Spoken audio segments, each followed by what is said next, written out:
Dear Eva, April 14th.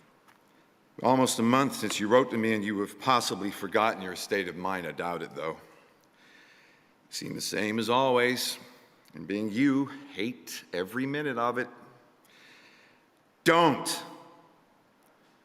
Learn to say fuck you to the world every once in a while. You have every right to. Just stop thinking, worrying, looking over your shoulder, wondering, doubting, fearing, hurting, hoping for some easy way out, struggling, grasping, confusing, itching, scratching, mumbling, bumbling, grumbling, humbling, stumbling, numbling, rambling, gambling, tumbling, scumbling, scrambling, hitching, hatching, bitching, moaning, groaning, honing, boning, horse shitting, hair splitting, nitpicking, piss trickling, nose sticking, ass gouging, eyeball poking, finger pointing, alleyway sneaking, long waiting, small stepping, evil eyeing, back scratching, searching, perching, besmirching, grinding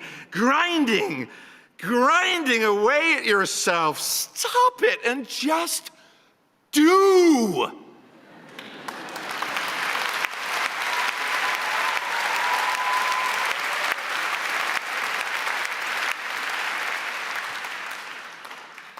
From your description, for what I know of your previous work and your ability, the work you were doing sounds very good. Drawing, clean, clear, but crazy like machines, larger and bolder, real nonsense. That sounds fine, wonderful. Real nonsense, do more. More nonsensical, more crazy, more machines, more breasts, penises, cunts, whatever. Make them abound with nonsense. Try and tickle something inside you, your weird humor. You belong in the most secret part of you. Don't worry about cool. Make your own uncool. Make your own world. If you fear, make it work for you. Draw and paint your fear and anxiety. And stop worrying about big, deep things such as to decide on a purpose and way of life, a consistent approach to even some impossible end or even an unimagined end. You must practice being stupid, dumb, unthinking, empty. Then you will be able to do. I have much confidence in you, and even though you are tormenting yourself, the work you do is very good. Try to do something bad. Try to do some bad work. The worst thing you could think of is see what happens, but mainly relax and let everything go to hell. You are not responsible for the world. You're only responsible for your work, so just do it. And don't think that your work has to conform to any preconceived idea, form, or flavor. It can be anything you want it to be. But if life would be easier for you if you stopped working, then stop. Don't punish yourself. However, I think that this is so deeply ingrained in you that it would be better for you to do.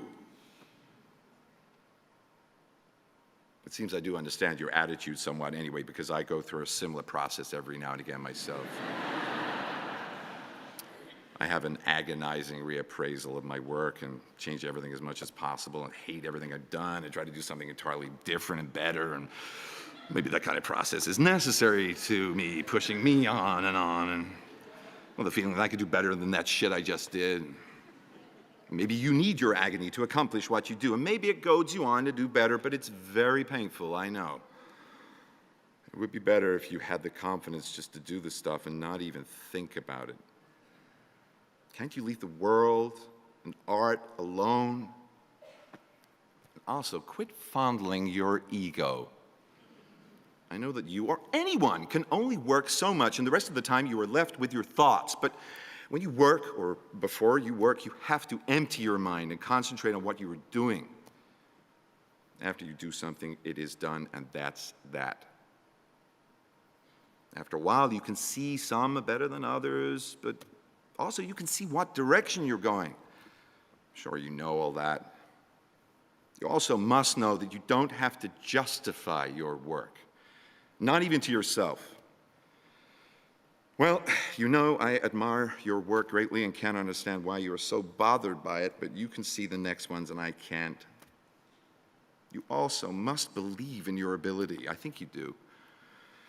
So try the most outrageous things you can. Shock yourself. You have at your power the ability to do anything. I'd like to see your work, and we'll have to be content to wait until August. I've seen photos of some of Tom's new things at Lucy's. They're very impressive, especially the ones with more rigorous form, the simpler ones. I guess he'll send some more later on. Let me know how the shows are going and that kind of stuff. My work has changed since you left, and it's much better.